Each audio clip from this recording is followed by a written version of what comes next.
He always talks about this one woman. Her name is Stephanie Reaver. It was a woman he went to high school with. He, I guess, asked her out or something, and she said no, really rudely, I guess. I don't even know, because he never fully explains what happened between them. He only ever mentions her in passing, and like just calls her a bitch, a whore, nasty things. He hates this woman, hates her. Let me find the post that I was reading about her. This one made me really, really upset. This was one that like I read and I was like, fuck, what am I doing on this blog? I know it's for research purposes, but like reading this, ooh, so creepy.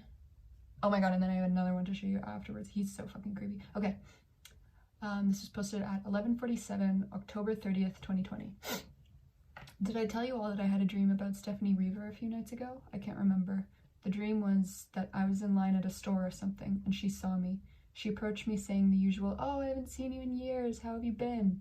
I didn't give away my poker face too easily. I just said the usual, "Oh, nice to see you too, whatever." Then she grabbed my hand without consent. Oh yeah, he's a hypochondriac. He never really leaves his house, so for her to do this is like not chill.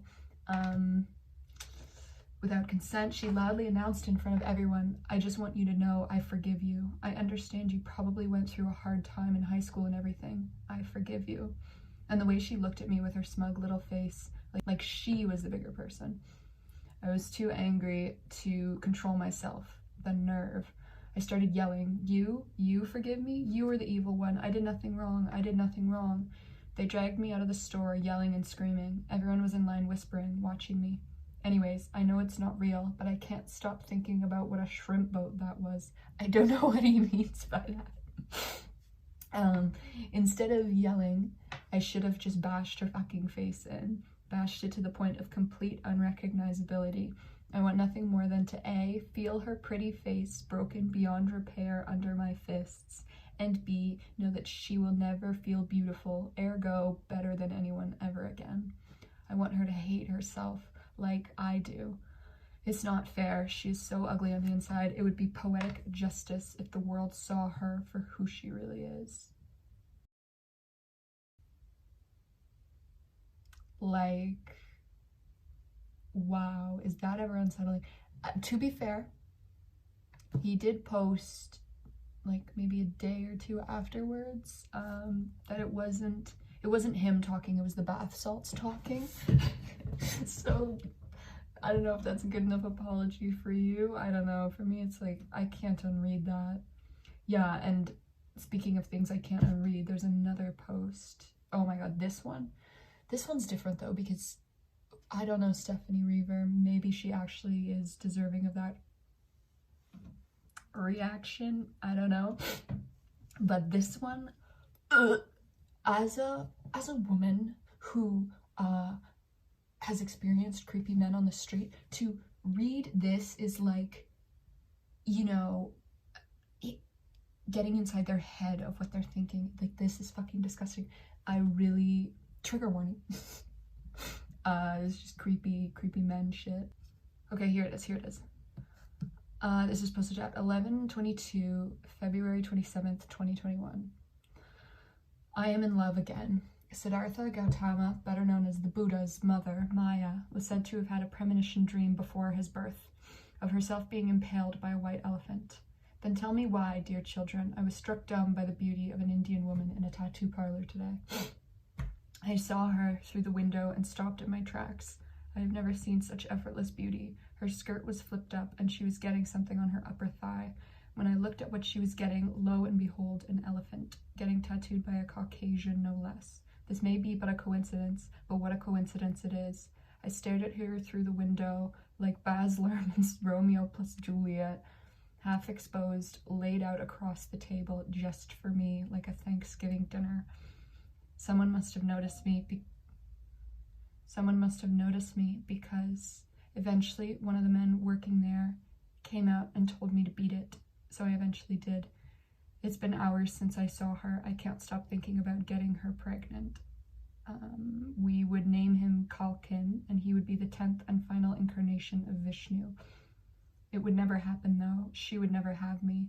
I am ugly and awkward, and she would find me too strange. And despite what the tabloids and the heretics say, I am no rapist monster. I would never. Even if I wanted to, I am so weak and pathetic that I doubt I am physically able. Like, oh my god. So upsetting to read that, because I bet he just sees himself as a romantic, right? Like he just sees, if you showed him that and explained what's so gross about that, he'd be like, but I said I wasn't a rapist. Like he wouldn't get it. He would just think he's a victim of like what, society, being born into a body that's apparently weak and pathetic. I don't even fucking know. Oh, it's so creepy. So weird though, because I feel like he's, can you be both an incel and a narcissist at the same time? I think so, because he is. He definitely sees himself as the main character, but he also totally hates himself, and hates women and hates everyone. I guess he just hates everything. Oh, also, I think he's a prophet. I'm making notes of it. I don't know where the paper is now, but I'm making notes of all the time that he mentions it. He always spells it with an F, not a PH. Prophet with an F. Anyways, oh, I want to talk about Manna Publications. I can't remember if I've already talked about this, but I'll explain it briefly. Basically, it's his indie publishing company. He started because of the War and Peace Project, because after he, you know, went to Penguin and was like, hey, can I publish this? And Penguin was like, no. He was like, fuck the man, you know, the man. So he just started it himself. Like, I don't know if it's out of his house. I don't know how book publishing works, but super weird. I don't know if any other authors are signed with him, or if it's just him, because I can't find the website. I can't find anything about it. He mentions it all the time. In all the articles I read about him, they mention it, and they link to mannapublications.com, but when you click on that, it takes you to like an error page, like say, sorry, this doesn't exist. And if you type in mannapublications.com, it says that this domain is for sale. I was like, what? So I like messaged, there's like a little number at the bottom of the page. So I called them and I was like, has anyone used this before? Like, did it just get sold? And I didn't get a response for days, because this was on the first day that I started researching this, but sorry. Apparently no one's ever even used that before ever. So like, what the hell? What did he use before? I think it's always been Manna. I don't know. Super weird. That's some M. Night Shyamalan shit. That's some, you buy a haunted doll at an antique store, and then it starts acting up, you know, because it's haunted, and then you say, oh, what the fuck, and then you go back to the store, and it's for sale. And you're like, what the hell? And you talk to there's a homeless man, and there's a homeless man outside the store when you bought the book too, and then you talk to the same homeless man, you're like, hey, what the hell happened here?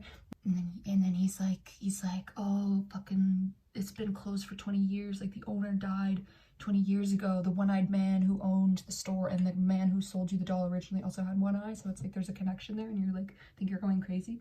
That's what I feel like. That's what I feel like is happening here. I'll have to I'll update you as I go. Maybe I'm just spelling it wrong. I know I'm not, but maybe I'm just being stupid, but yeah.